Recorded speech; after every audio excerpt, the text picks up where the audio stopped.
So good morning, Miss Erin. So this is my farm. So scale at which biological course. So biological activity work at the non-scale.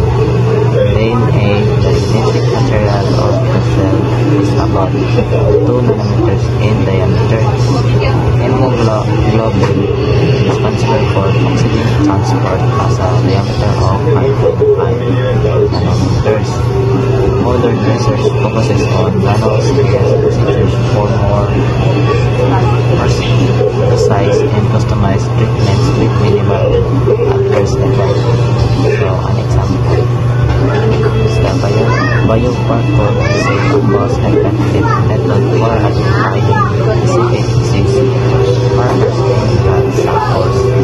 So, mauna ang biology course. Then, hari ke-1 Quantum effects dominate properties of materials. So what occurs with dimension of 1 to 100 nanometers exhibit properties distinct from larger particles to quantum effects. These effects significantly influence the behavior and properties of material at this scale. Essential properties of nanoscale materials such as chemical reactivity, magnetic permeability, melting point, and electrical conductivity are highly dependent on size.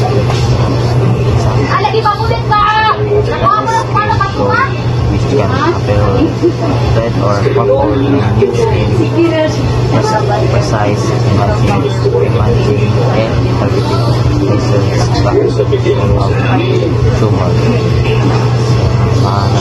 As materials are broken down into nanoscale dimensions, typically 1 to 100 nanometers, their surface area relative to their volume increases dramatically. For the same mass or volume, nanoparticles have far more surface exposed compared to larger particles. Nanotechnology around the world.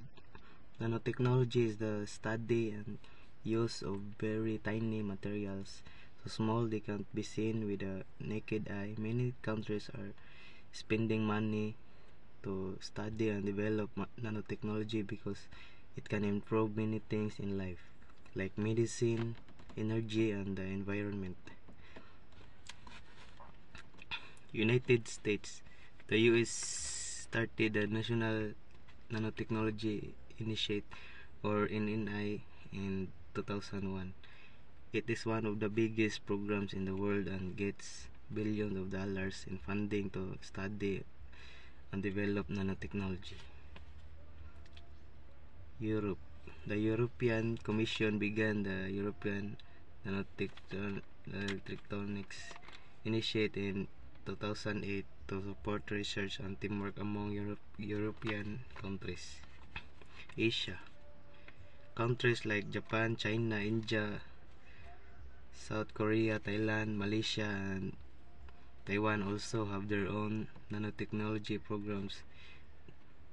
They focus on using nanotech in electronics, health, and industry. Other countries like Australia, Canada, and Israel also support nanotechnology research and projects.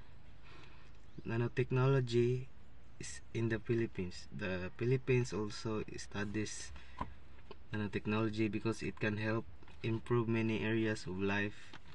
Many possible uses include ICT and semiconductors to make better computers and gadgets, health and medicine for new treatments and medical tools, energy to create better batteries and solar power, food and agriculture to make farming and food packaging better, environment to clean water and reduce pollution.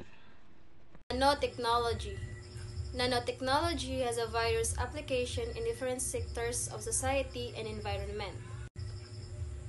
Salamanca Buen Telgu 2005 proposed an initiative nanotechnology to accelerate the use of nanotechnology to address critical sustainable development challenges. Nanotechnology is not a single technology. It may become pervasive. Nanotechnology seeks to develop new materials with specific properties. Nanotechnology has many benefits like making medicine work better, creating stronger materials, and helping clean the environment. It can also make electronics smaller and faster. However, some people worry it might harm our health or the environment if not used safely. Hello everyone, I am Kimberly E. Pabilando, and today I'm going to quickly summarize the main things they discuss about nanomaterials and how they're made. So first, they talk about how small nano is. A nanometer is a billionth of a meter.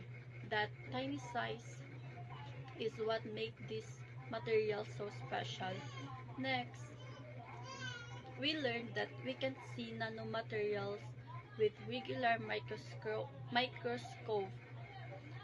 So we need special ones like electronic microscope and atomic force microscope. These tools let us see and study the tiny structures. Then they discuss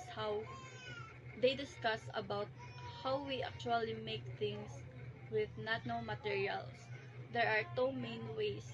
First, building up from atoms, which is bottom up, and second, cutting down from larger materials, which is top down.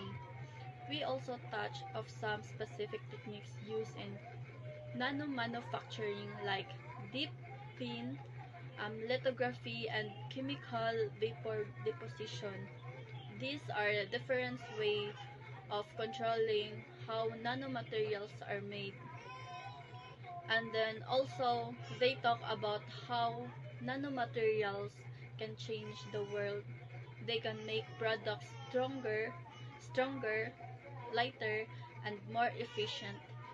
They are already used in things like sports equipment, and they could lead even bigger breakthrough in the future. So, our topic is lesson 4.